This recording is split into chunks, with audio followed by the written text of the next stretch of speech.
buenas y santas. Hoy estamos de nuevo aquí con la palabra de Dios en nuestras manos y vamos a pedirle al Señor que nos ayude, que el Santo Espíritu nos unja con su amor. Ven Espíritu Santo y llena nuestro corazón de tu luz para poder comprender tu palabra. Ilumina, Señor, nuestros pensamientos, nuestras intenciones, nuestros deseos, ya que siempre podamos descubrir, Señor, tu presencia que nos da sabiduría. Concédenos el don de la sabiduría y el entendimiento al leer tu palabra. Gloria al Padre, al Hijo y al Espíritu Santo, como era en el principio, ahora y siempre, por los siglos de los siglos. Amén.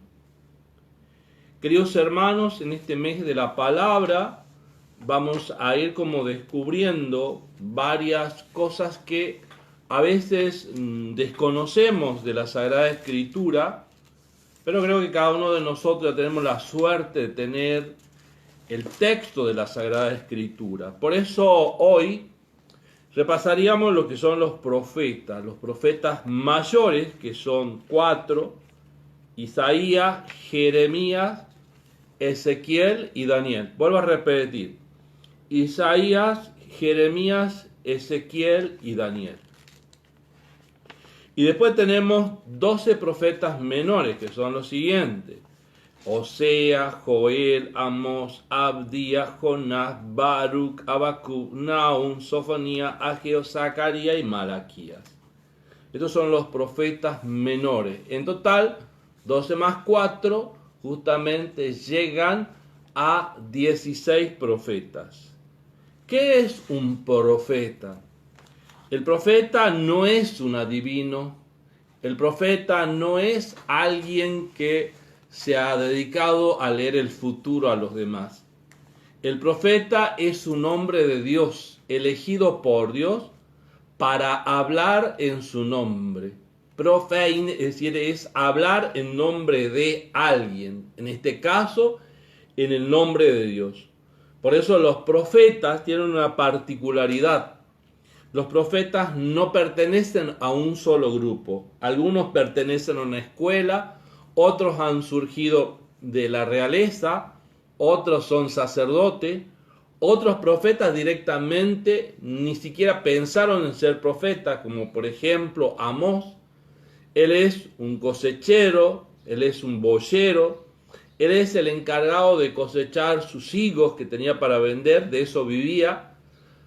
Él araba con sus bueyes, con eso se sostenía. Por eso cuando el sacerdote Amasías lo echa del templo de Samaria y le dice: vete a ganar tu comida a otro lugar, le dice: yo no necesito ganarme la comida siendo profeta, sino que él tiene su propio trabajo. Es decir, que cada uno responde a una vocación, a un llamado, y Dios puede llamar a cualquiera a ser profeta. Igual que hoy, nosotros por el santo bautismo hemos sido elegidos profetas, hemos sido llamados a ser profetas. Entonces, hoy le demos gracias a Dios y por eso nos invitamos a ir conociendo cada uno de estos profetas que viven en distintos tiempos.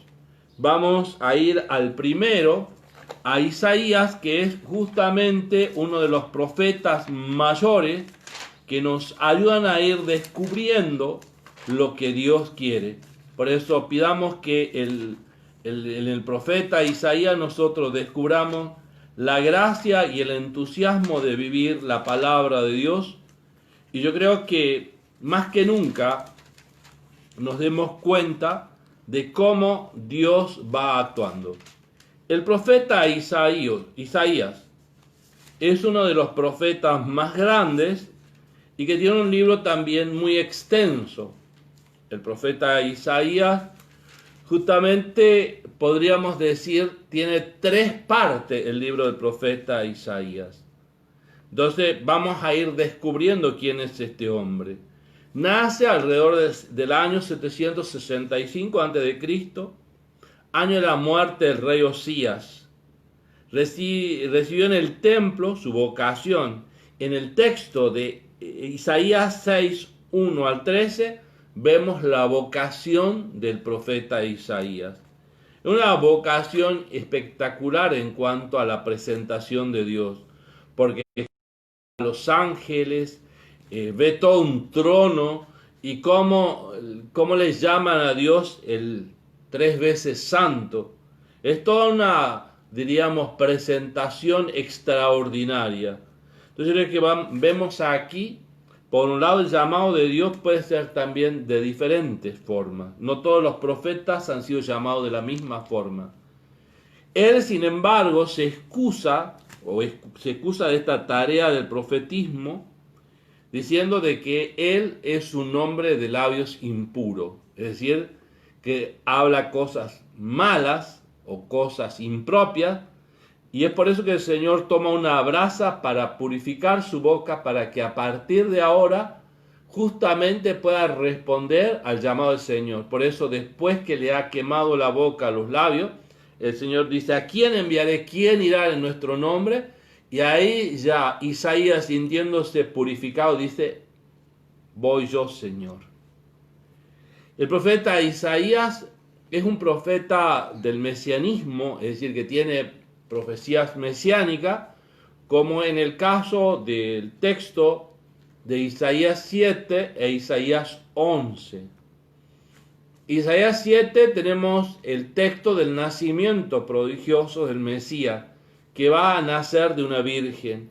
Y en el texto de Éxodo 11 tenemos cómo se va a revestir o de qué se va a revestir el Mesías, del Espíritu de Dios, que después nosotros llamamos los dones del Espíritu Santo. También descubrimos aquí que esta primera parte del profeta Isaías, hasta el capítulo 25 más o menos, es decir, es todo un texto primero, muy puro, muy así en el momento en que sucedieron las cosas. El segundo Isaías, que ya es cuando ellos van al exilio, y el tercer Isaías cuando le tocan volver del exilio. Así que tendrán otras expresiones y ustedes dirán: ¿es que vivió Isaías tanto tiempo? No.